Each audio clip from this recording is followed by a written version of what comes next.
Well, I realize there's a good chance a lot of you didn't have time to finish these, but let's go through them and see what you can remember from Monday. So the first one here is just multiplying. And when we multiply, remember when multiply and divide, we do not need a common denominator. So we don't have to worry about that process. What we're going to do is we're going to separate the numbers from the variables. And I'm actually going to write them out for myself just so that it's easier for me to keep track. You don't necessarily have to write them separately. It's just easier for me to see them that way. So now I can cross cancel with the numbers just like I would with any ordinary fraction. I see the 7 and 21 both divide by 7. 7 divided by 7 is 1. 21 divided by 7 is 3. 12 and 10 can both be divided by 2. 12 divided by 2 is 6. 10 divided by 2 is 5. So we multiply those out now. 1 times 5 is 5. 6 times 3 is 18. So in our solution, we know there's going to be a 5 for the number in the numerator and an 18 for the number in the denominator. Now let's pull out the variables. In the first fraction, we've got x to the third over y. In the second fraction, we've got y to the fourth over x to the fifth. And what I'm going to do is I'm just going to multiply those out, combine, and then we'll reduce it like we would when we reduced fractions. So x to the third times y to the fourth, all I can do is just put them together in alphabetical order. So it's just x to the third, y to the fourth. Y times x to the third, y times x to the fifth, same thing. I'm just going to put them together in alphabetical order. There's no powers I can combine because there's no like bases.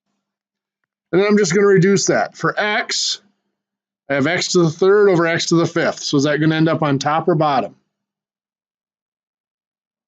Bottom. The bigger power is on bottom. So x ends up on bottom. And what power is that going to have? 2. 5 minus 3 is 2. So remember, the variable, wherever the bigger power is where it ends up. And then we subtract the powers. So this is, for y, this is y to the fourth over, we think of that as y to the 1. Y is going to end up on top with a power of 3. 4 minus 1 is 3. So that ends up being 5y to the third over 18x squared. Now for this next one, this is division. So the first thing we have to do right away is rewrite it as multiplication. Now remember, the first fraction stays exactly as it is. An operation always operates on the number that comes after it. So instead of dividing by 8x over 15y squared z, we're going to multiply by its reciprocal, which will be 15y squared z over 8x squared. Now again, we can pull out the numbers. 18 over 25 times 15 over 8. And now I can cross cancel. This is multiplication just like we had over here. So we can cross cancel. 25 and 15 both divide by 5. 25 divided by 5 is 5. And 15 divided by 5 is 3. Good. 18 and 8 can both be divided by 2. 18 divided by 2? 9. And 8 divided by 2? 4. So we multiply those out. 9 times 3 is 27. 5 times 4 is 20. So we've got 27 over 20.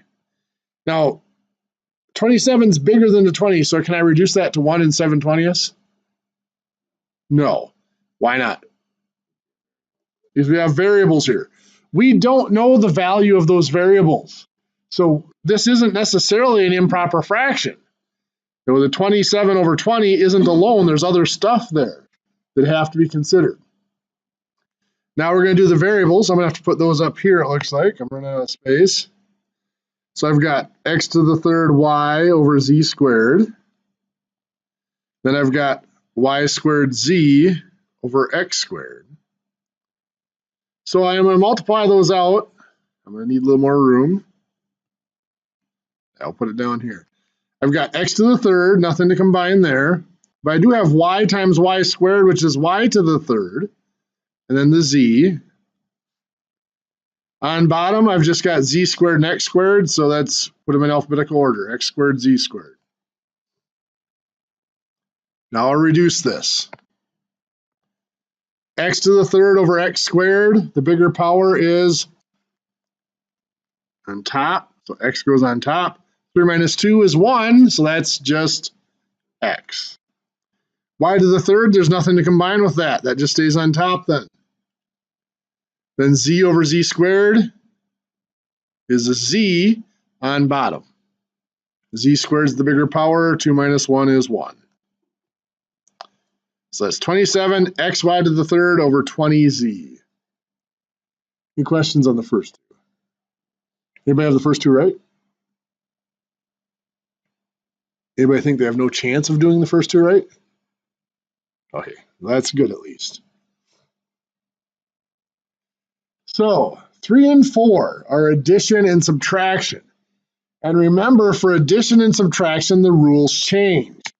When we add or subtract, we must have the same name, which means we have to find the common denominator. So for each of these problems, the first step is going to be finding that common denominator. So let's do that for number 3 here. So we have denominators right now of 8x squared y and 12x. To find common denominators, we factor them. 8, if we did the factor tree, is just 2 times 2 times 2. X squared is just x times x and y. 12, if we do the factor tree, is 2 times 2 times 3. And then we just have the x. So we're going to ignore what they have in common. And I'm actually going to just cross them off. I've got 2 in common. I've got another 2 in common. I have an x in common. What I'm concerned about is the stuff that's not in common. There's a 3 on the bottom here that the top one doesn't have. I need to multiply by 3. What that's telling me is this fraction here is going to get multiplied by 3 in the numerator and denominator. There's a 2, an x, and a y here that the bottom doesn't have. So this needs to be multiplied by 2xy. So this fraction is going to get multiplied by 2xy in the numerator and denominator. So let's rewrite those fractions.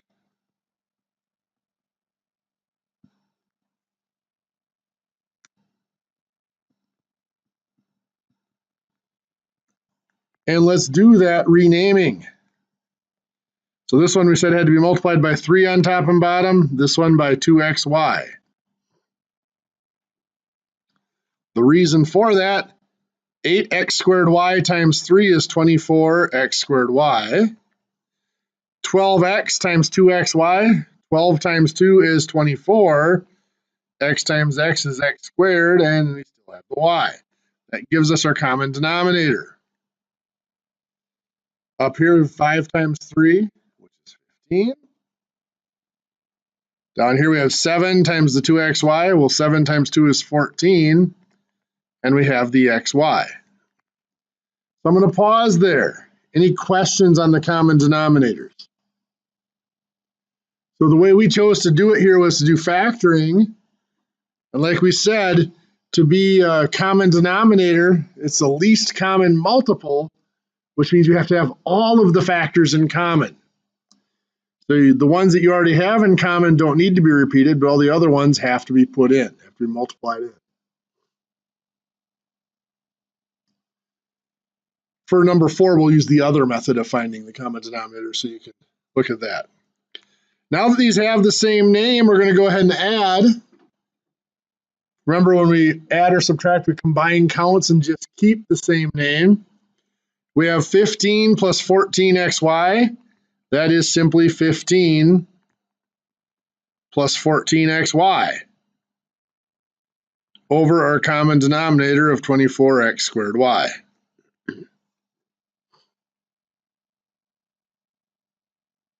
Any questions?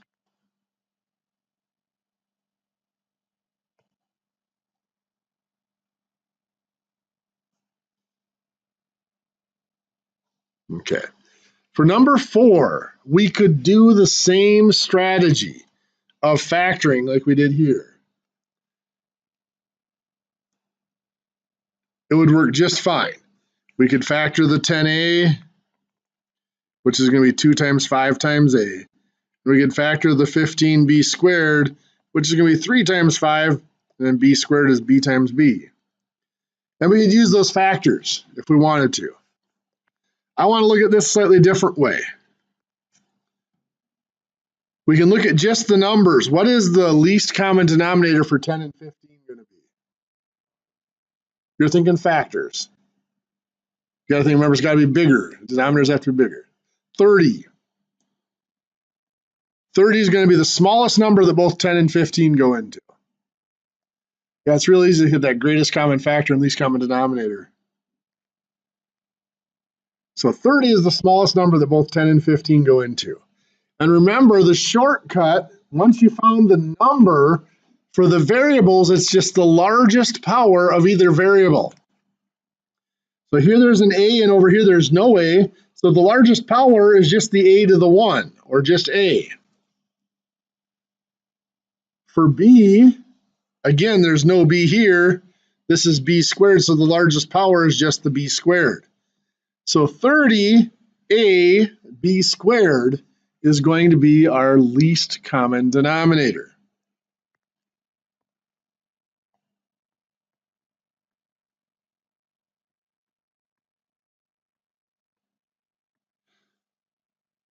Which is what we would have got here, by the way, if we'd have filled in the missing factor.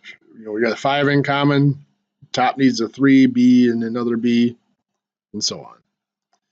So let's turn these into 30a b squared. What do I have to multiply the 10 by to turn it into a 30? 3, good. So the top's going to have to be multiplied by 3 as well. Do we have to do anything to the a? Well, we have a and a. That doesn't need to change, does it? But we need to get the b squared there, so we have to multiply by a b squared. 10a times 3b squared gives us the 30ab squared. So the top has to be multiplied by not only the 3, but actually 3b squared. So 3 times 3b squared is perfect, 9b squared. On bottom, what do we have to multiply the 15 by to turn it into a 30? 2. What about the a? There isn't one here, so we need to multiply by the a. Do we need to do anything to the b squared? No, it's already there. So the top of this needs to be multiplied by just 2a. 1 times 2a is just 2a. Now, we have the same name. We have the common denominator. We combine the counts. We're subtracting, so we're going to do subtraction. 9b squared minus 2a is just 9b squared minus 2a over our common denominator of 30ab squared.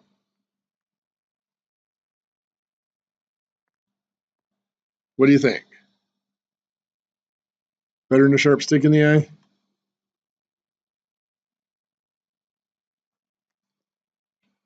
Thinking a little too hard on that one.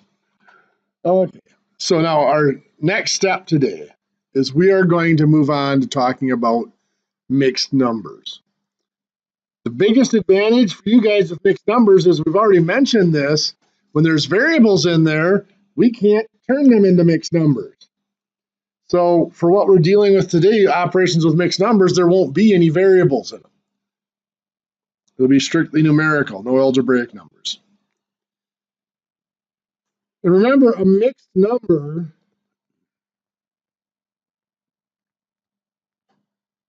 is made up of two pieces. Let's say I have 3 and 1/5. The 3 is 3 whole objects. But remember, those 3 whole objects are still made up of pieces, aren't they? How many pieces are in each of them? 5. The denominator of our fraction tells us how many there are. There are 5 pieces in every one of them. So that 3 whole objects is really 15 pieces. With the 1/5 here is saying there's one more of those pieces left over outside of the whole objects.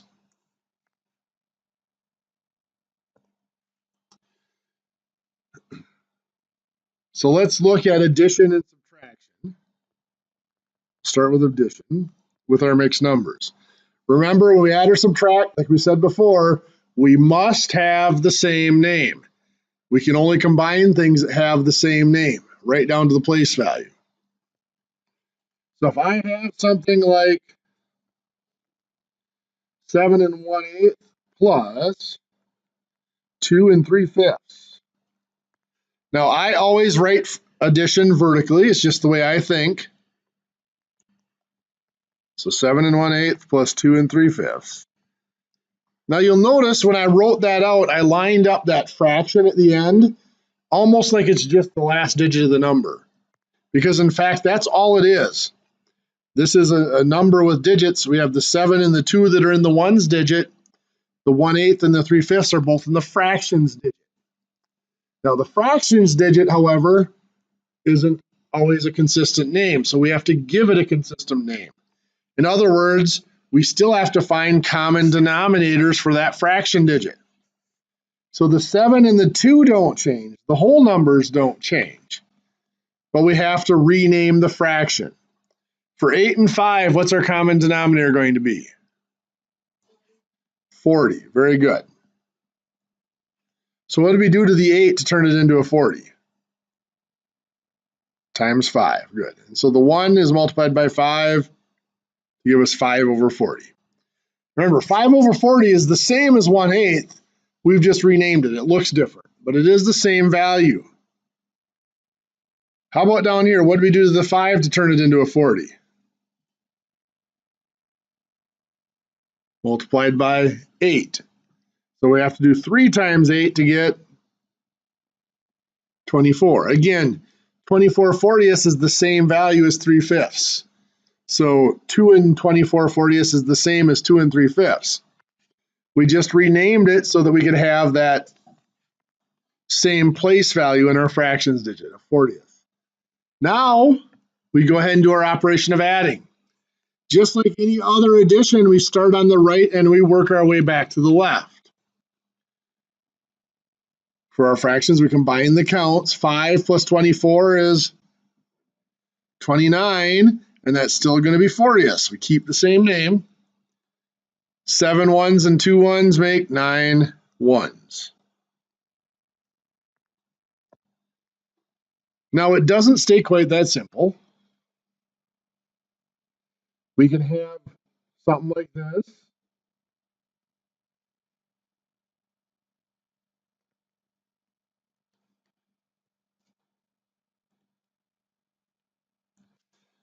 Five and 5, 6, plus 4 and 3/4. So we're going to go ahead and write this out vertically.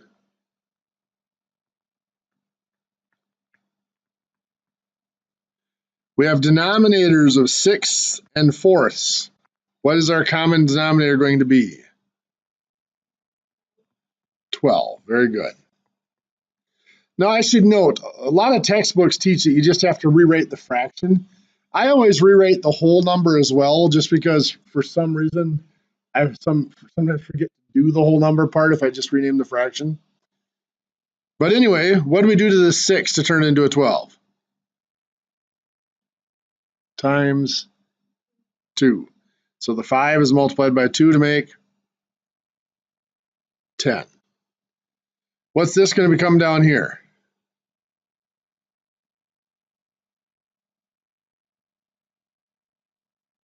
How many 12s? 9. Very good. 4 times 3 to make 12, so 3 times 3 makes 9. So now, again, just like up above, we're going to start at the end of the number at the right side and work our way back to the left.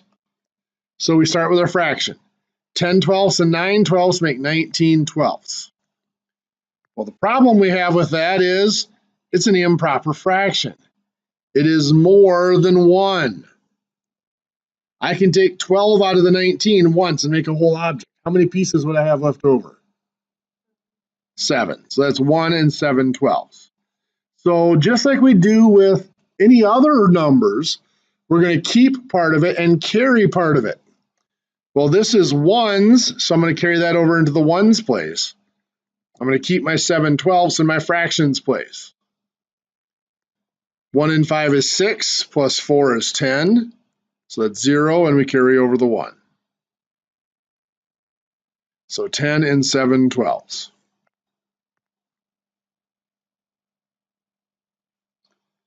We might have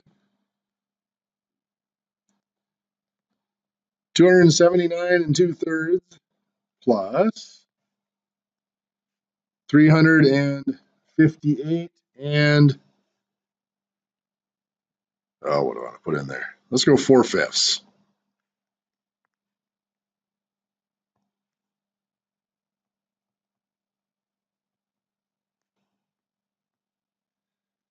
Now, having the larger whole numbers in here might look confusing, but it really doesn't change anything. The 279 doesn't affect the fraction at all. 358 does not. We do have denominators of 3 and 5. What is our least common denominator going to be there?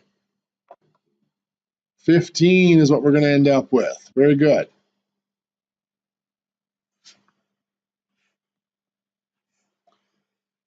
What's this going to become up here? 10. Very good. 3 times 5, so 2 times 5 makes 10. How about down here? 12. Good. 5 times 3, so 4 times 3. And now, just like before, we start at the right side at the end of the number and work our way backwards. 10 15ths plus 12 15ths is 22 15ths. Again, that's improper. We can get one whole object out of there with how many pieces left over? 7 again, coincidentally. 22 minus 15 is 7 left over. So we keep the fraction of 7 15ths and we carry the 1. And now we do the whole number part. 1 and 9 is 10, plus 8 is 18. We'll keep the 8 and carry the 1 again. 1 and 7 is 8, plus 5 is 13. Keep the 3 and carry the 1 again. 1 and 2 is 3, plus 3 is 6. So 638 and 7 15ths. Any questions? Okay. Subtraction works pretty much the same way.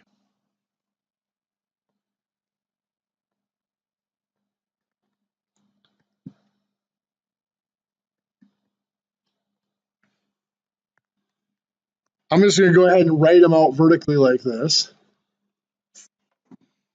Now, just like in addition, when we subtract, we have to have the same name. So the fraction portion has to be renamed with a common denominator. For 3 and 4, the common denominator will be 12. Very good. So this top one's going to be 8 twelfths, and the bottom one, 3. And now we go from right to left. We're subtracting. 8 twelfths minus 3 twelfths is 5 twelfths. 9 minus 5, 4. Good. Now again, it doesn't stay that easy. We can have 8 1/4 minus 6 1/4. 4/5.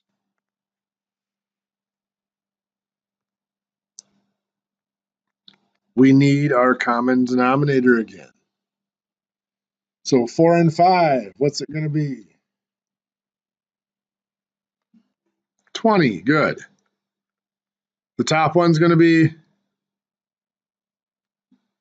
5, good. And the bottom one? 16, good.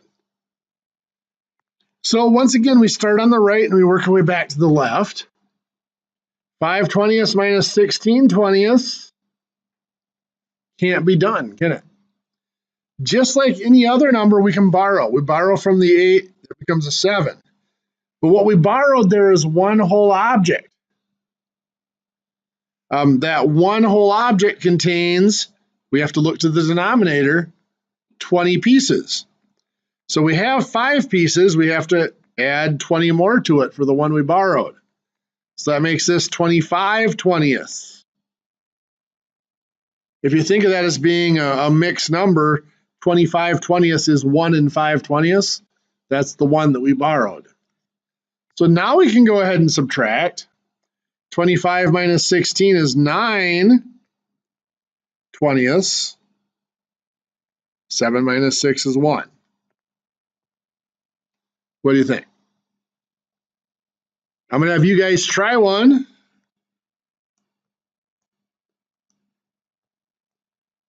$563 1/3 minus 279 5/8. I'm going to give you guys a second to try that and we'll talk.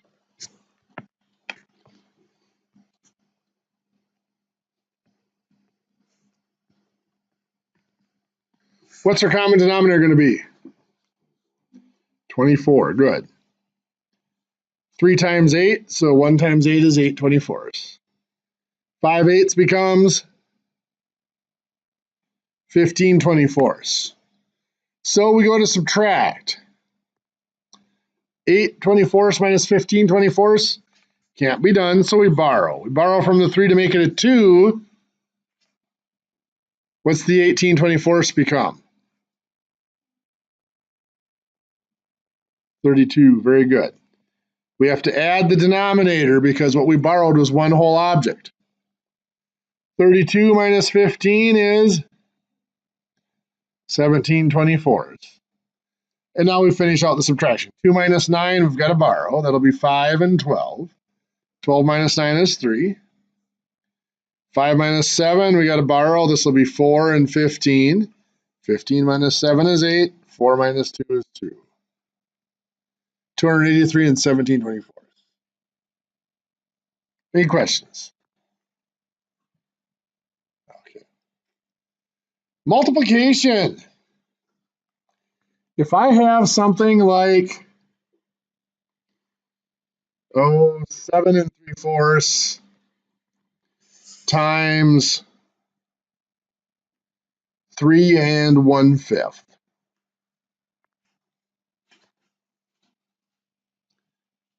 Multiplying mixed numbers is actually an extremely difficult process.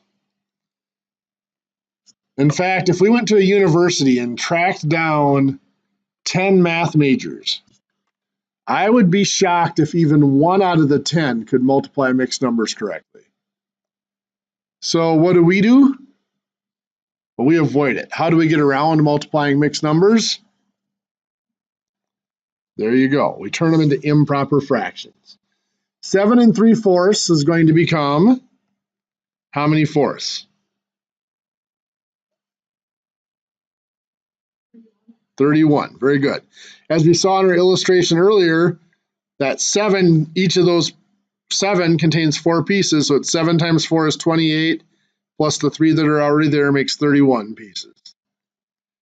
The 3 1/5 becomes 16/5, yes. The denominator does not change. Now, since this is just multiplication, and it's 2 fractions instead of mixed numbers, we can cross-cancel.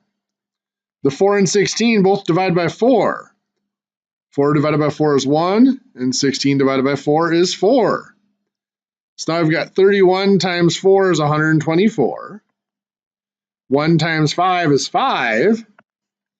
We do have to convert this back into a mixed number now, which is going to be the more difficult part of the process. 5 does not go into 1, but 5 goes into 12 2 times. 2 times 5 is 10, leaves us with 2. Bring down the 4. 5 goes into 24 4 times. That's 20 with 4 left over. So that is 24 4/5.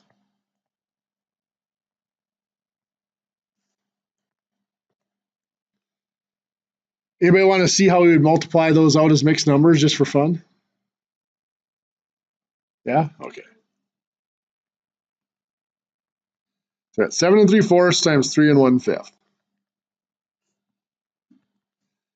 Now, when we do whole numbers, if I have, 43 times 52, I have to do the 2 times 3, but I also have to do the 2 times 4. Because when we multiply, we don't need the same name. Same goes for our fractions. I have to do the 1/5 times 3/4.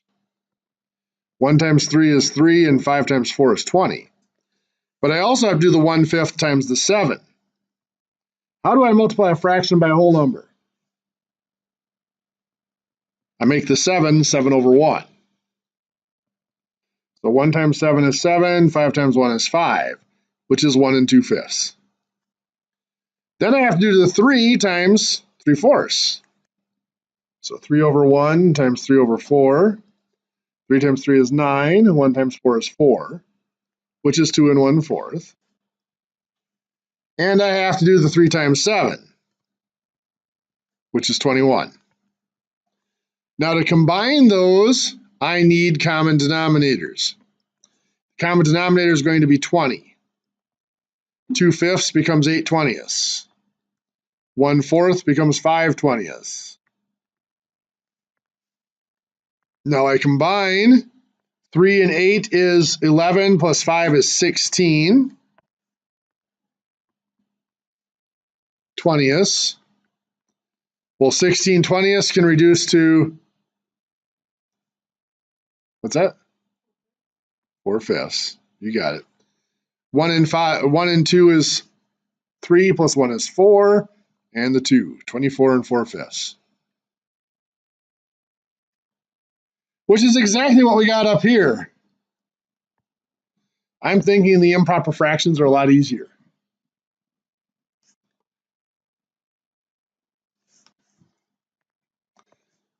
Had any of you ever seen that process before? No. They usually just skip it. Once. That is the actual long process of multiplication. We just tend to skip right to the shortcut. Really? I mean, it is technically the correct way of doing it, but it's a pain. So let's put that method aside and let's stick with improper fractions. If you want to do them that way, you're more than welcome to. I won't stop you, but my sympathy's with you. So let's take something like 3 5/8 times 2 1/3. Let's do that. So what's our first step?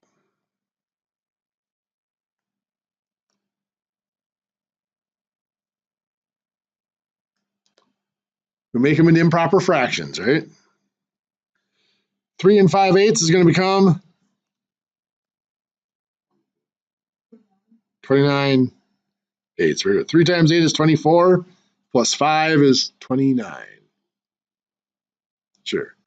2 1/3 becomes 7/3. 2 times 3 is 6, plus 1 is 7. Now we could cross cancel at this point if anything canceled out. Right now, nothing does. 29 times 7 is 203. 8 times 3 is 24. So we do have to reduce that into a mixed number. This is the difficult part, usually, of the problem. 24 does not go into 2. It does not go into 20. 24 goes to 203, I believe, 8 times. 8 times 4 is 32, 2 carry the 3. 8 times 2 is 16, plus 3 is 19. Leaves us with 11. So yes, that is 8 and 11 24ths. Any questions? Okay. Division. When we divide, we always turn it into multiplying by the reciprocal. So something like 4 2/3 divided by 1 4/5. We're not going to actually use division. We're going to turn it into multiplication. Well, we can't take a reciprocal of a mixed number. So in order to be able to do that, our first step, just like multiplication, has to be to turn them into improper fractions.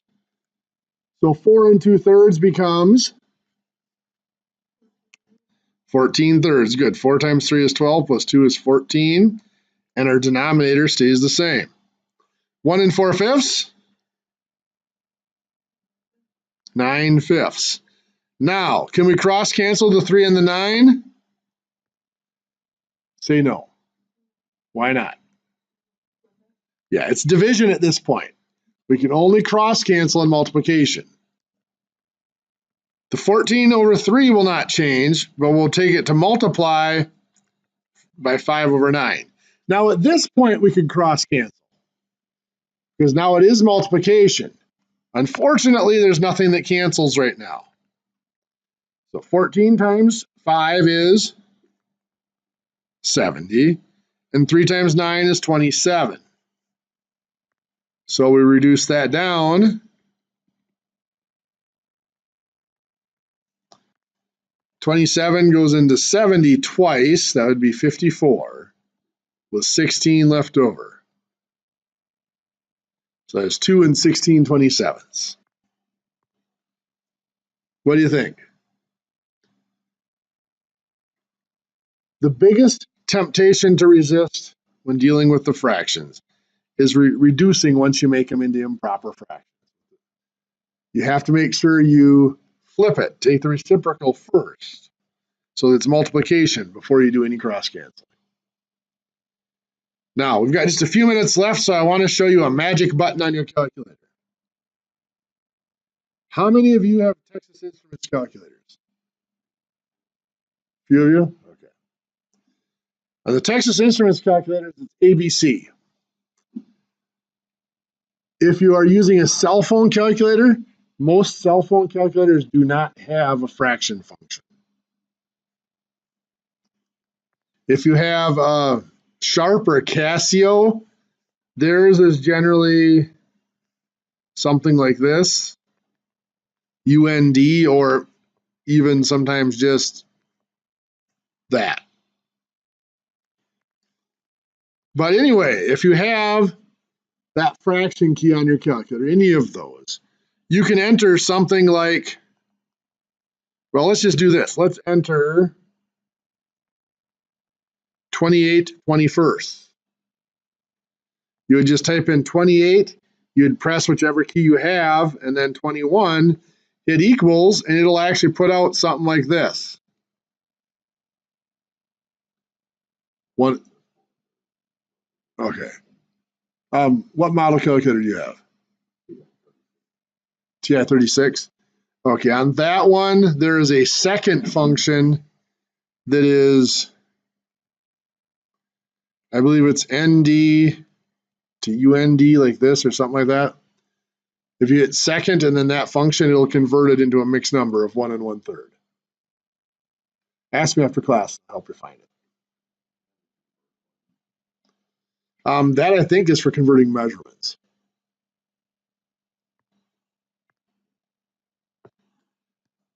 So anyway, if you wanted to enter the mixed number like this, let's say you have 2 3/5, you would just have to use that button twice. It would be 2, press that button, 3, press the button again, and then 5. And it'll enter it as 2 3/5. So you can enter those into these calculators and do all the operations as long as there's no variables involved. Once the variables are in there, the calculator can't help you. If you have questions on your particular calculator, please feel free to ask. I'll walk through them with you individually. Like I said, cell phones, I've seen a couple of cell phone apps that are downloadable that do fractions. There's a couple of problems with them. Like most of those apps, they put them out, at least math-related apps, they tend to put them out there for free for a little while until people start using them and they become popular. Then they start charging for them. Many of the fraction ones are free trial bases, and then you have to pay for it after the free trial. The problem is it doesn't tell you when the free trial is over. I've had a couple of students that have downloaded those and used them. They work great for the 2-week free trial. And then all of a sudden it doesn't say that it's over, and it doesn't not let you use it. It lets you use it, but it just gives you the wrong answers. So be very careful if you're going to download an app that you know how it works.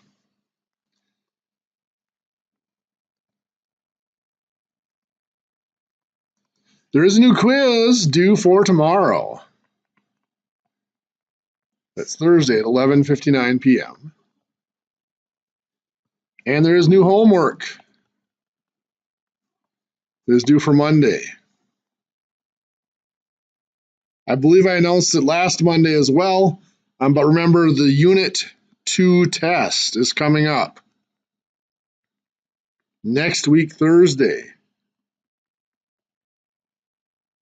So that is March 8th, I believe. So be ready for that coming up. Okay, well, you guys have a great day. If you have any questions on the calculators, again, let me know. Come on up and I'll help you figure them out. Otherwise, we'll see you tomorrow.